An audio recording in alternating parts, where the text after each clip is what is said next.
Esimene küsimus. Mis sulle Katri juures kõige rohkem meeldib? On sul midagi sulle tema? Ta on nii nunnu. Võib-olla täpsustaks seda.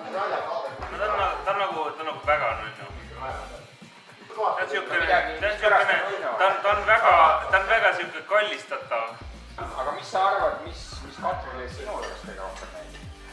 Ei, no ma ärkan vabadel päevadel varem üles ja mulle iseenesest meeldib nagu niimoodi tead Katrile seda hommikusööki viia, et see, ma arvan, et mina peakski tegema seda. Ja mida sa talle teeksid hommikusöögis hea meelega? Foie gras lavendlimeega. Mis sa arvad, kas on midagi sinu juures, mis Katrile ei meeldi? Sellist asja ei olegi.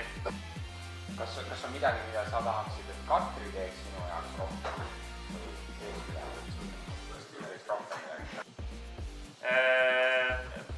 Et piima tuua või? Kes ütleb? Kas on midagi, mida sina tahaksid Katri jaoks rohkem teha tulevikus?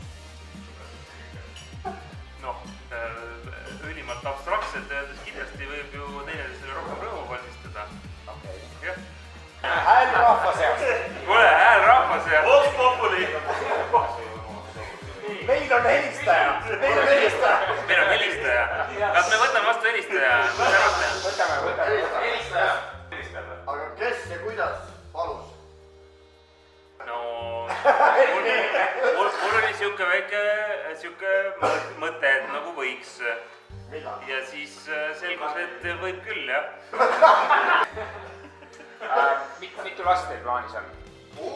No, selles mõttes, et projekt vaata peab kulgema loomulikult, et ei ole mõtet nagu ette tõtata nagu nendest asjaoludest. Täna Eesti inimesed on sellised projekti inimesed.